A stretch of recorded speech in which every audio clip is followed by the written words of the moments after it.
Hello everyone, welcome to legal law. So आज ये हमारा टारगेटेड सीरीज टॉपिक 3 होने वाला है, ठीक है, जिसमें हम सेट एंड यूनियन को कंप्लीट करेंगे। तो ये भी आपके सिलेबस का टॉपिक है, ठीक है। ज़्यादातर स्टूडेंट्स को नहीं समझ आता है, पर ये बहुत ही इजी चैप्टर रहने वाला है और काफ़ी जल्दी हम इसको कंप्लीट कर लेंगे। और ये इसकी एक ही वीडियो रहेगी, एक ही वीडियो में हम इसको पूरा कंप्लीट कर लेंगे। इससे पहले हम परम्यूटेशन, कॉम्बिनेशन और सिंपल इंटरेस्ट को कंप्लीट कर चुके हैं, ठीक है। अगर आपने वो वीडियोस नहीं देखी हैं तो आप उसे जाके देख सकते हैं, वो चैनल पर अपलोड है, ठीक है। और जिसमें से परम्यूटेशन एंड कॉम्बिनेशन और सिंपल इंटरेस्ट दोनों ही आपके एग्ज़ाम के लिए इम्पॉर्टेंट चैप्टर्स हैं, ठीक है। और इसमें से भी सेट एंड यूनियन में से भी एक क्वेश्चन आपके एग्ज़ाम में आ सकता है, ठीक है। प्रीवियस ईयर में भी इसमें से एक क्वेश्चन देखा गया है।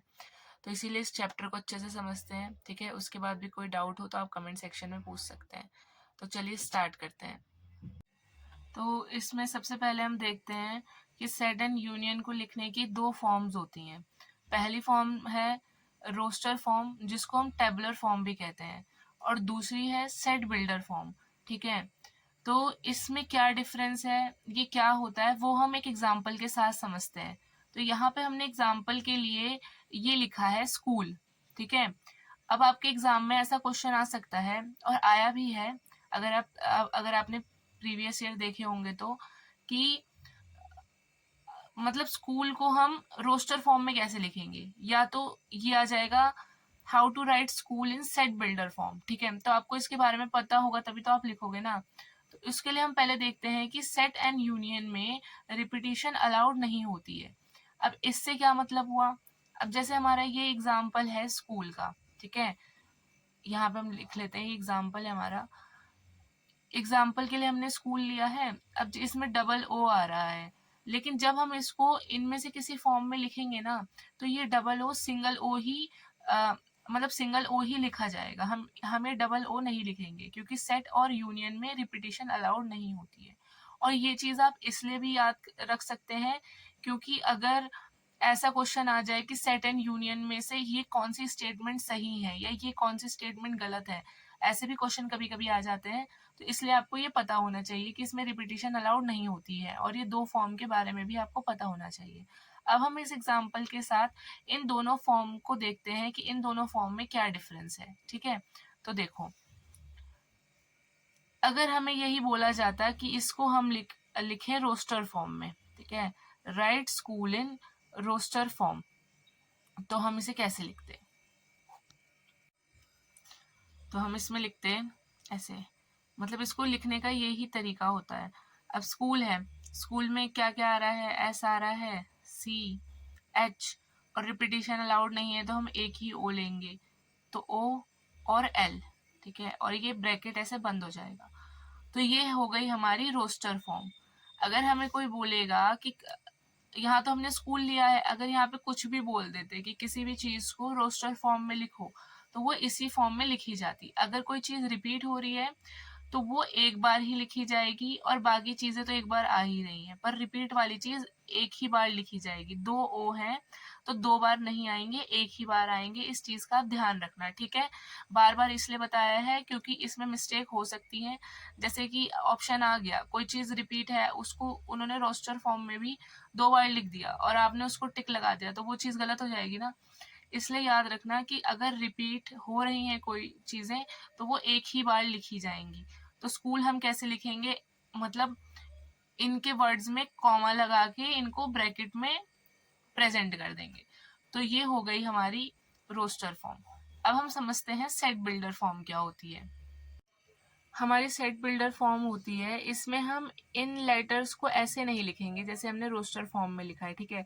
रोस्टर फॉर्म में तो एज इट इज कॉमा लगा के लिख दिया, पर इसमें हमें क्या करना होगा, इसमें ब्रैकेट सेम बनेगा, ठीक है। फिर आएगा हमारा एक्स, एक्स लिख लो, वाई लिख लो, ठीक है। एक तरह से हमने ये कर दिया कि एक्स है, फिर यहाँ पे हमारी हम लिखेंगे एक्स क्या है, एक्स हमने मान लिया, एक्स हमें नहीं पता क्या है, ठीक है। फिर हमने यहाँ लिख लिया x is a letters of school, ठीक है, और यहाँ पे ब्रैकेट क्लोज हो गया। तो ये हमारी क्या हो गई, ये हमारी हो गई सेट बिल्डर फॉर्म। तो इससे हमने क्या देखा कि हमने इसको रोस्टर फॉर्म की तरह नहीं लिखा है, हमने सिर्फ एक्स एक्स लिख दिया।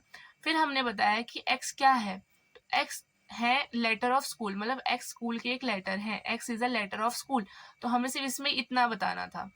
तो ये डिफरेंस है इन दोनों चीज़ों में। तो ये आप एक बार देख लेना, ठीक है। फिर भी कोई डाउट हो तो कमेंट्स में पूछ लेना। Roster form, set builder form. Roster form में स्कूल ऐसे लिखा जाता है, रिपीटिशन अलाउड नहीं होती है। और सेट बिल्डर फॉर्म में एक्स एक्स लिख के फिर बता देते हैं कि एक्स क्या डिनोट कर रहा है। तो X is a letter of school. एक और एग्जाम्पल के साथ समझते हैं, तब आपको अच्छे से क्लियर हो जाएगा। अब जैसे ये हमारा क्वेश्चन है, इसमें लिखा है कि even natural number less than 10।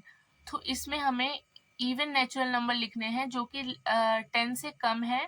तो इसको हम दोनों फॉर्म में देखते हैं कि इसको रोस्टर फॉर्म में और सेट बिल्डर फॉर्म में कैसे लिखा जाएगा। तो सपोज हमें बोला है कि इसको रोस्टर फॉर्म में लिखो, ठीक है। तो हम इसे कैसे लिखेंगे, अब सेम प्रोसेस फॉलो होगा, ब्रैकेट, ठीक है। फिर even natural number less than 10। तो नेचुरल नंबर क्या होते हैं, 1 2 3 4 5 6, ठीक है।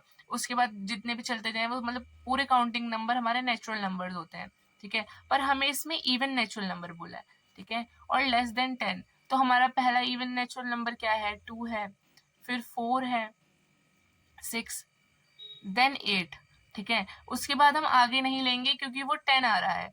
इसमें ये तो नहीं बोला कि इक्वल टू 10, इसमें सिर्फ इतना बोला है लेस देन 10। तो इसलिए हम 10 को इसमें काउंट नहीं करेंगे। अगर इसमें ऐसा बोला होता even natural number less than और इक्वल टू 10, तो हम इसमें 10 को काउंट करते। पर इसमें हमें क्लियरली मेंशन है कि even natural number less than 10, तो इसलिए ये 8 तक ही रहेगा। तो ये हमारा हो गया रोस्टर फॉर्म, जिसमें हमने इस चीज को डिनोट कर दिया कि even natural number less than 10। तो ये ऐसे आ गया, ठीक है। होप आपको समझ आ गया होगा। एक बार हम टेबुलर फॉर्म भी देख लेते हैं, सॉरी सेट बिल्डर फॉर्म भी देख लेते हैं कि सेट बिल्डर फॉर्म में इसी सेम चीज को हम कैसे लिखेंगे।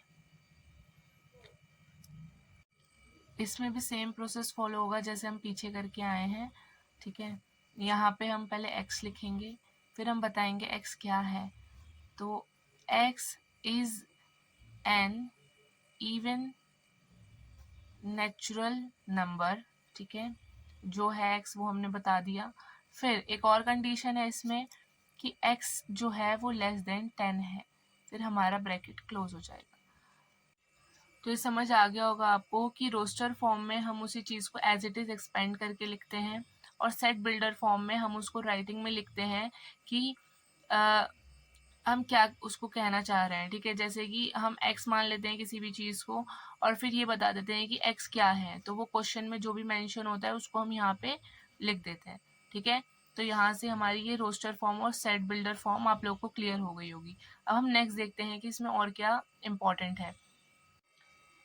एक हमें क्वेश्चन देख लेते हैं जिसमें लिखा हुआ है express the set A equal, फिर हमें ये एक इक्वेशन दे रखी है, ठीक है, जिसको हमें अभी सॉल्व करना होगा।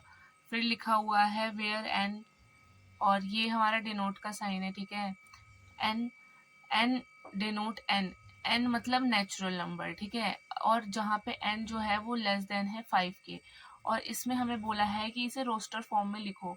तो अगर आपको रोस्टर फॉर्म लिखना होगा या सेट बिल्डर फॉर्म लिखना होगा, वो आपको क्वेश्चन में क्लियरली मेंशन कर देगा। तो हमें पहले क्या करना है, इस क्वेश्चन में पहले हमें रोस्टर फॉर्म में इस इक्वेशन को लिखना है, ठीक है, जहाँ पे n एक नेचुरल नंबर है जो कि लेस देन 5 है। फिर जो आएगा, फिर हमें उस आंसर को इस इक्वेशन में फिट करके उसके आंसर निकालने पड़ेंगे। तो चलिए हम इसे देखते हैं कि ये कैसे सॉल्व होगा। ठीक है, तो अब हम इसे रोस्टर फॉर्म में कैसे लिखेंगे। तो मैंने आपको बताया है कि अगर लेस देन 5 नेचुरल नंबर को बोला हुआ है, तो इसमें ये नहीं बोला कि इवन है, ऑड है, कुछ भी है। तो नेचुरल नंबर हमारे लेस देन 5 क्या होंगे, 1 2 3 और 4, ठीक है।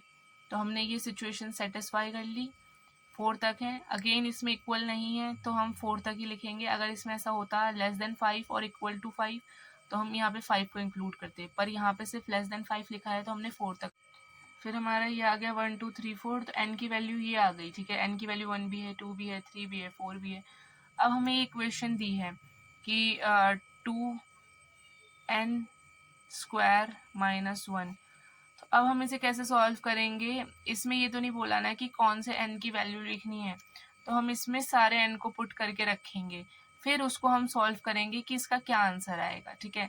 तो ये कैसे सॉल्व होगा मैं आपको दिखा देती हूँ।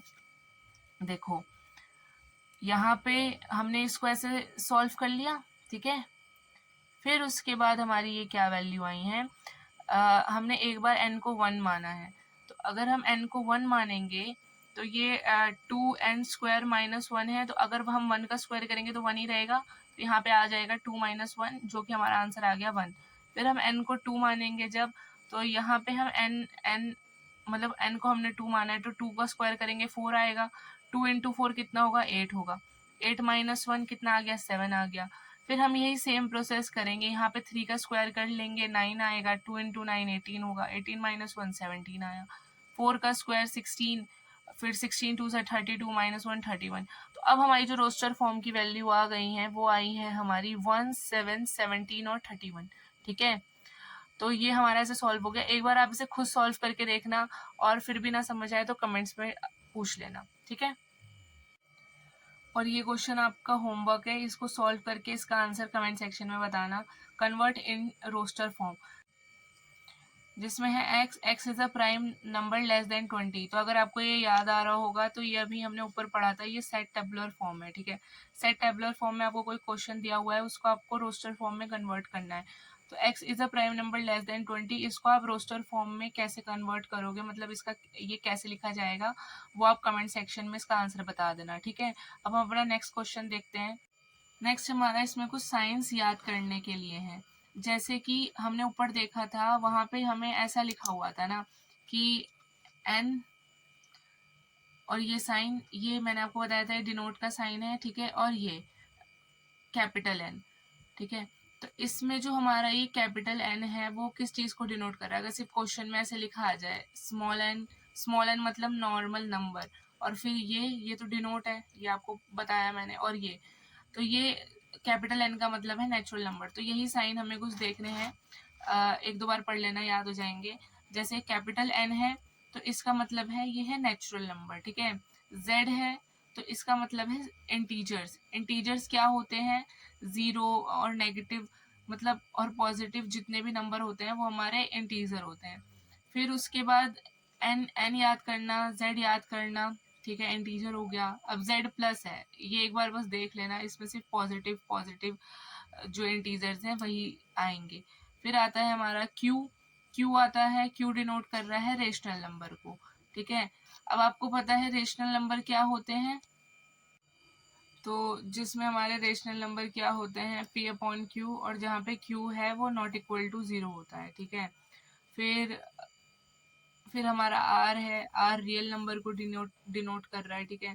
तो इसमें से आप capital N, capital Z, capital Q और कैपिटल R याद कर लेना। r denotes to real number, Q denotes to rational number, Z denotes to integers and N denotes to natural number, जिसमें से आपका ये नेचुरल नंबर वाला ज़्यादा पूछा जाता है, ठीक है। तो ये कुछ साइंस है, ये आप पढ़ लेना। अब हम अपना नेक्स्ट देखते हैं, नेक्स्ट हमारा क्या है। तो इसमें हमें कुछ साइंस याद रखने होंगे, ठीक है, कुछ टर्म्स याद रखनी होंगी। जैसे अगर हमें क्वेश्चन में आ जाए कि एम्प्टी सेट और या नल और वॉइड सेट को डिनोट करो, तो अब आपको कैसे पता चलेगा कि एम्प्टी सेट का जो साइन है, मतलब एम्प्टी और नल एंड वॉइड सेट का जो साइन है वो क्या होता है? तो ठीक है, अगर किसी क्वेश्चन में आपको मेंशन है ये वाला साइन, ये और ये, तो इसका मतलब है ये एम्प्टी सेट डिनोट कर रहा है, ठीक है। और नहीं तो ऐसे ब्रैकेट, खाली ब्रैकेट भी आ सकता है, ठीक है, जिसमें से आप ये वाला साइन याद रखना, और ये भी यूज हो सकता है, ठीक है। तो इसका मतलब है कि इसका कोई आंसर नहीं है। एग्जाम्पल के लिए हम देखते हैं कि हमें अगर क्वेश्चन में पूछ ले कि 2 digit even prime number show करो, कि 2 डिजिट इवन प्राइम नंबर कैसे हम सेट एंड यूनियन में शो करेंगे, ठीक है। अब चाहे वो सेट टेबुलर फॉर्म हो या रोस्टर फॉर्म हो, ज़्यादातर आपकी रोस्टर फॉर्म ही यूज़ होती है। तो अगर हमारा कुछ होता है ना। तो जैसे हमने देखा था, हम ब्रैकेट करके लिख देते थे कि ब्रैकेट 1 2 3 4 और फिर ब्रैकेट क्लोज। पर अब 2 डिजिट इवन प्राइम नंबर क्या होते हैं, जो अपनी टेबल से डिवाइड होते हैं या तो फिर 1 से डिवाइड होते हैं और किसी टेबल से डिवाइड नहीं होते, ठीक है। और 2 जो हमारा होता है वो इवन प्राइम नंबर होता है। पर यहाँ पे 2 डिजिट इवन प्राइम नंबर पूछा है, जो कि कुछ भी नहीं होता, मतलब 2 डिजिट इवन प्राइम नंबर होता ही नहीं है। तो इसको हम कैसे लिख सकते हैं, इसका आंसर हमारा ये आएगा, मतलब ये एम्प्टी सेट है, इसका कोई आंसर ही नहीं है। या तो हम इसको ऐसे लिख देंगे, ठीक है। अगर हमारा कुछ आंसर होता तो वो इन दो ब्रैकेट्स के बीच में आता ना, पर हमारा कोई आंसर ही नहीं है, तो ये ब्लैंक ब्रैकेट है। तो आप इसे याद रखना कि अगर ऐसा कोई क्वेश्चन आ जाए जिसका कोई आंसर ही नहीं होगा, तो उसको हम ऐसे डिनोट करेंगे कि वो एम्प्टी है, ठीक है। ये साइन होता है एम्प्टी सेट का। अब हम नेक्स्ट देखते हैं। अब हमारा नेक्स्ट आ गया इक्वल सेट। तो नाम से ही आपको पता चल रहा होगा कि इक्वल मतलब जहाँ पे जो नंबर्स होते हैं, जो डिजिट्स होती हैं, वो इक्वल होता है, ठीक है।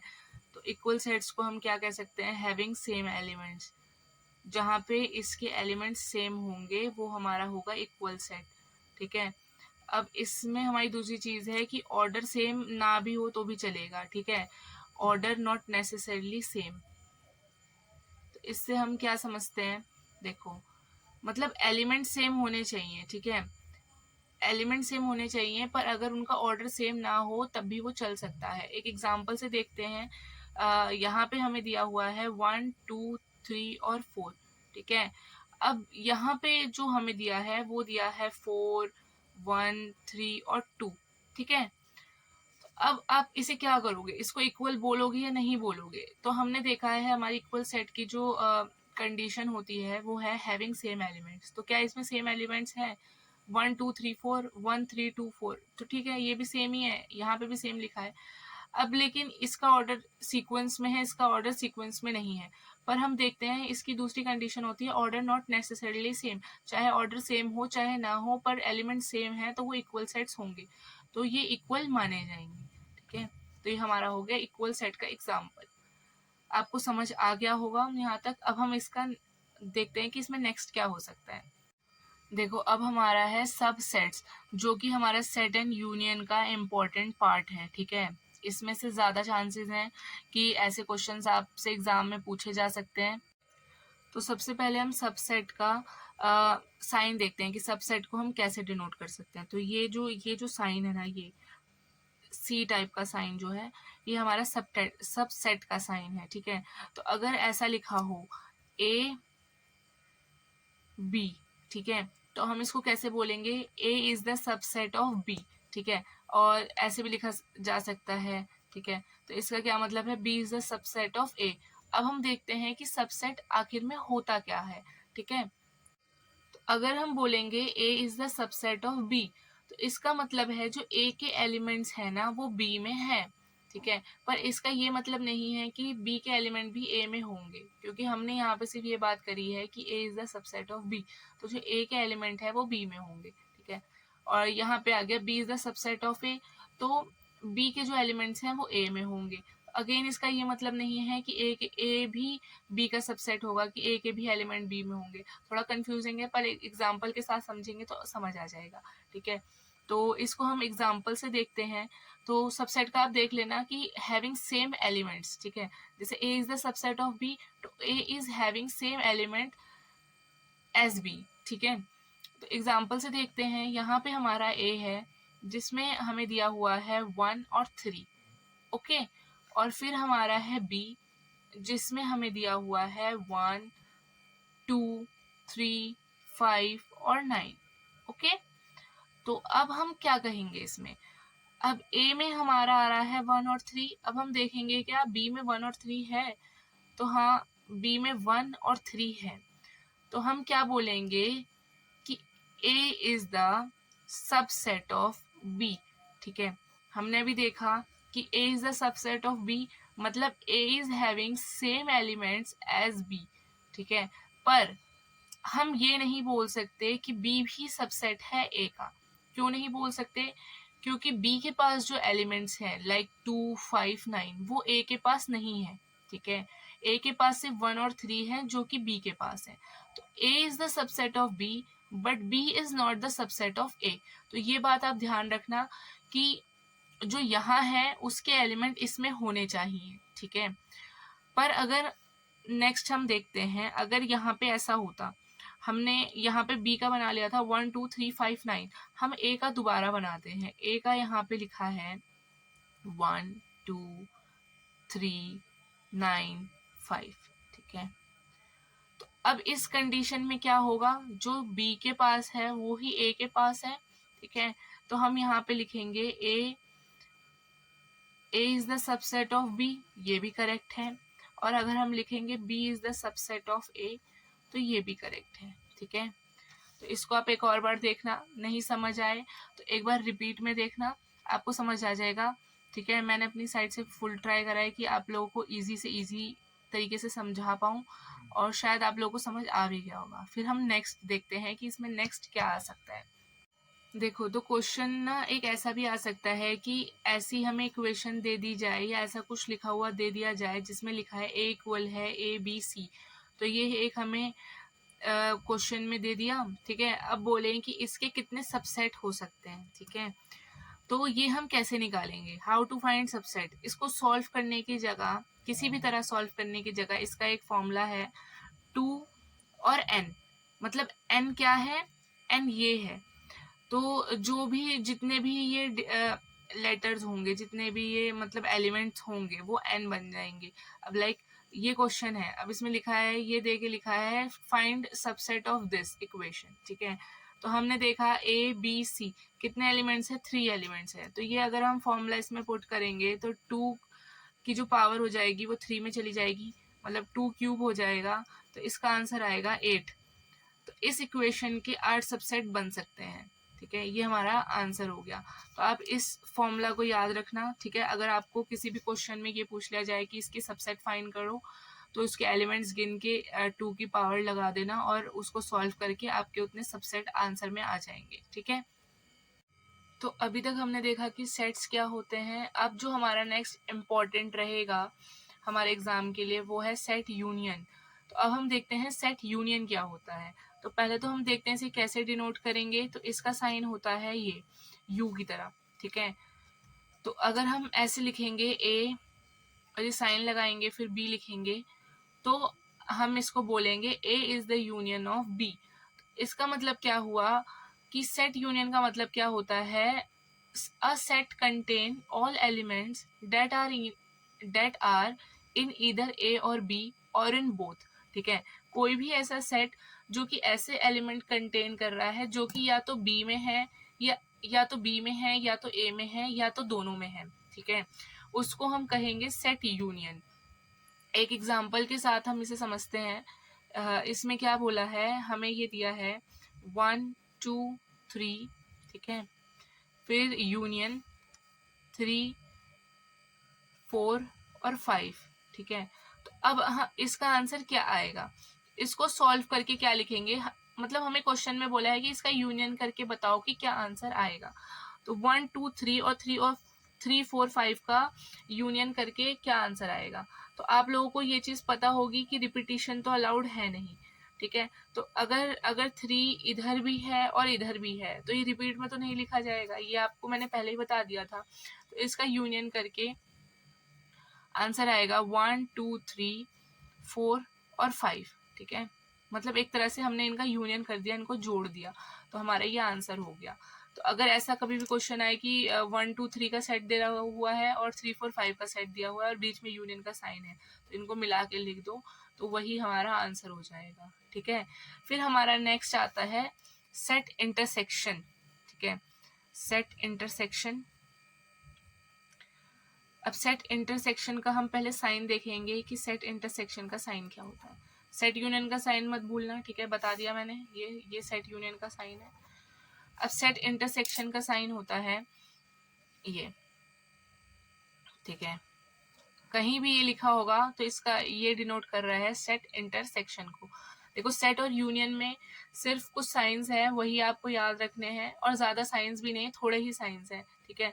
आप 1 2 बार इसको करोगे आपको अच्छे से समझ आ जाएगा, और अगर इसमें से एक क्वेश्चन आएगा तो वो भी इजी ही आएगा, ठीक है। ये चैप्टर इजी ही है, ओवरऑल, अगर आप इसे अच्छे से समझ जाओगे तो, और मतलब अच्छे से पढ़ने का ट्राई करोगे और एक दो क्वेश्चन प्रैक्टिस कर लोगे तो अब हम इसमें देखते हैं कि सेट इंटरसेक्शन क्या होता है। So unlike set union, set intersection है हमारा जिसमें कि सिर्फ जो कॉमन पार्ट होता है दोनों का उसी को हम प्रेजेंट करते हैं। सेट यूनियन में था दोनों को मिला के हम प्रेजेंट करते थे, पर सेट इंटरसेक्शन में है कि जो इसका कॉमन पार्ट होगा हम सिर्फ उसको ही प्रेजेंट करेंगे।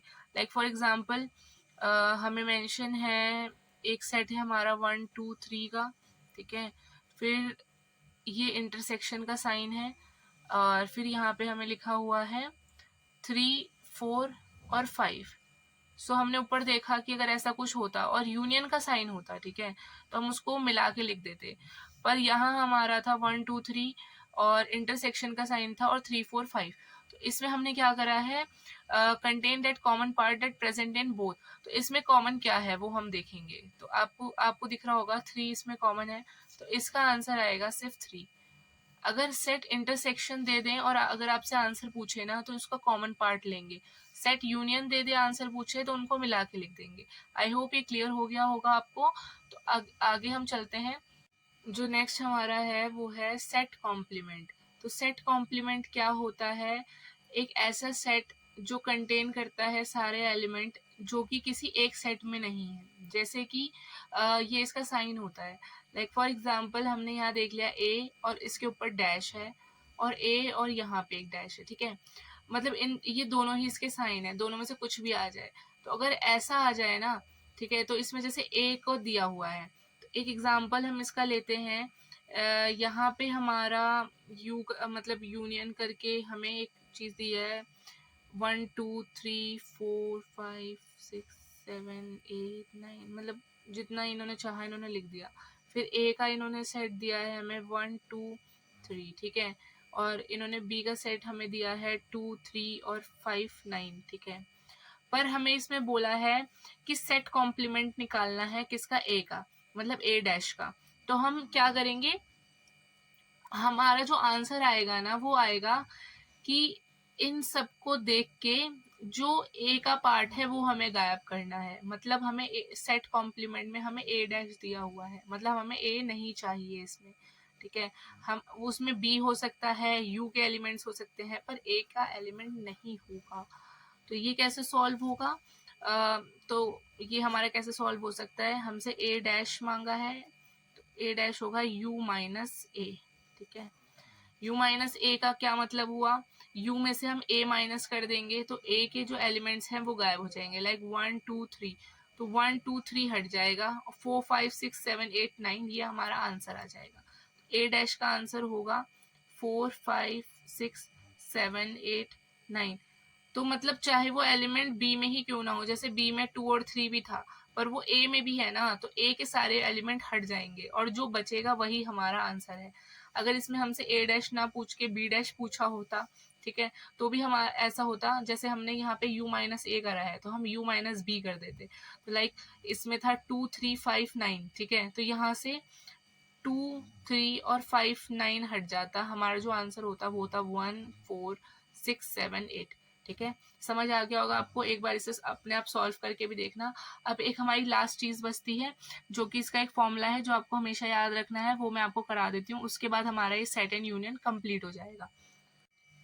तो यहाँ पे ये हमारा एक फॉर्मूला यूज़ होता है जो कि बहुत सारे क्वेश्चन में फिट हो जाएगा, ठीक है। तो आप बस इसे एक बार याद कर लेना, ठीक है, एक दो बार लिख के देख लेना अपनी नोटबुक में तो आपको ये याद हो जाएगा। तो ये है A union B equal A plus B minus, मतलब ये सेट है, ठीक है, ए का set plus B set minus A intersection B. Intersection और यूनियन मैंने आपको बता ही दिया है, ठीक है, इसमें हम कॉमन देखते हैं, इसमें हम सारा मिला लेते हैं, ठीक है। तो इसका हम एक क्वेश्चन देख लेते हैं कि ये कैसे क्वेश्चंस में फिट हो जाएगा या हम इसका कैसा यूज कर सकते हैं। बाकी इस फॉर्मूला को आप याद कर लेना, ठीक है, कहीं भी आपको कोई क्वेश्चन आएगा उसमें ये फॉर्मूला आपको काफी हेल्पफुल रहेगा। तो एक ही हमारा क्वेश्चन दिया हुआ है, in a class of 110 students, X student take both maths and statistics, 2x plus 20 students take maths and 2x plus 30 students take statistics. There are number of students who take neither maths nor statistics. तो x की value हमें इसमें बतानी है, ठीक है। तो इसको हम ना वेन डायग्राम से भी कर सकते हैं, पर वो बहुत टाइम लेगा, तो इसको हम एक बार इस फॉर्मूला से सॉल्व करने की कोशिश करते हैं। तो देखो, in a class of 110 students, A union B में हमने क्या देखा था, जो सारा ओवरऑल टोटल होता है वो यूनियन में आता है। तो ये हमारा इसमें ये इसका सेट हो जाएगा, ठीक है। फिर हमारा ए का पार्ट दिया हुआ है हमें, इसको हम ए मानेंगे, ठीक है, जिन्होंने मैथ्स ली है। फिर जिन्होंने स्टैटिस्टिक ली है उसको हम बी मानेंगे। फिर हमारा माइनस में इंटरसेक्शन, इन सब में कॉमन हमारा क्या रहेगा, एक्स स्टूडेंट्स, ठीक है। तो हम इसको देखते हैं, हम इसको इस फॉर्मूले में कैसे यूज कर सकते हैं। तो हमारा रहेगा ये ए यूनियन बी में 110, फिर हमारा आया 2x+20, ठीक है,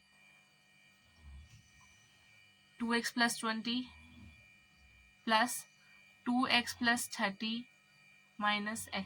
तो अब हम इसको सॉल्व करते हैं। देखो अभी कैसे सॉल्व होगा, ये हम एज इट इज लिखते हैं। फिर ये 2x 4x हो जाएगा, ठीक है, प्लस करके, प्लस आपको करना आता होगा ना x को। तो 2x और 2x पॉजिटिव है तो ये प्लस हो जाएंगे। फिर ये माइनस का x है, तो 4x और माइनस x कितना हो जाएगा हमारा 3x, और 20 और 30 प्लस करके हमारा हो जाएगा 50, ठीक है। अब यहाँ से 50 को हम अगर 110 से माइनस करेंगे तो हमारी 3x की वैल्यू क्या आई, इसको माइनस करके हमारा आया 60, ठीक है। फिर ये इससे डिवाइड हो जाएगा, तो x की वैल्यू जो हम आ गई हमारी, जो x की वैल्यू आई हमारी वो आ गई 20, ठीक है। और तो अब आपको ये फॉर्मूला यूज़ करना आ गया होगा। ऐसे ही अगर कोई भी क्वेश्चन आए तो उसमें आप इस फॉर्मूले का यूज़ करके इजीली आंसर निकाल सकते हो, ठीक है। कितने शॉर्ट स्टेप्स में हमारा आंसर आ गया वो भी आप देख सकते हो, ठीक है। तो इसके साथ ही हमारा जो सेट एंड यूनियन टॉपिक है वो कंप्लीट होता है, ठीक है। और इसको आप अच्छे से पढ़ लेना, काफ़ी इजी है ये। इसमें बस थोड़े जो साइंस है वो समझने का सारा मैटर है। अगर आपने वो साइंस समझ लिए अच्छे से तो आप इसको अच्छे से कर सकते हैं। और इसमें PYQ में भी एक क्वेश्चन पूछा जाता है, ठीक है, अगर PYQ के अकॉर्डिंग हम देखें तो। और ये आपके सिलेबस में भी इंक्लूड है, तो आपको तो पढ़ना ही है इसे। तो इसको अच्छे से पढ़ लेना। फिर भी कुछ डाउट है, जितना मैंने अभी तक आपको समझाया उसमें अगर आपको कोई डाउट लगे तो आप कमेंट सेक्शन में पूछ सकते हैं, ठीक है। और फिर ऐसे ही हम और जितना हमारे सिलेबस के टॉपिक्स बचे हैं उसको भी कवर करने का ट्राई करेंगे, ठीक है। आपने अगर परम्यूटेशन एंड कॉम्बिनेशन की वीडियो और सिंपल इंटरेस्ट की वीडियो नहीं देखी है, जो कि ऑलरेडी हमारे चैनल पे अपलोड है, वो आप देख सकते हैं, जिसमें से कि सिंपल इंटरेस्ट से 2 से 3 क्वेश्चंस पूछे जाते हैं एग्जाम में, और परम्यूटेशन एंड कॉम्बिनेशन से एक क्वेश्चन आता ही आता है, ठीक है। तो दोनों ही चैप्टर्स हमारे एग्जाम के पॉइंट ऑफ व्यू से इम्पॉर्टेंट है।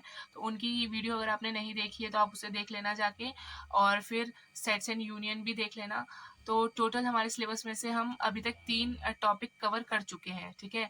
ऐसे ही एग्ज़ाम से पहले हम बाकी सारे चैप्टर्स को कंप्लीट कर लेंगे, ठीक है। उसके बाद आप इसको पूरा समझ लेना और क्वेश्चंस प्रैक्टिस करना। फिर भी कोई डाउट लगे तो आप कमेंट्स में पूछ सकते हैं, नहीं तो हमारी इंस्टाग्राम आईडी है लीगल लॉ _02, इस पे आप मैसेज करके अपने डाउट्स पूछ सकते हैं, ठीक है। तो all the best guys, see you in next video.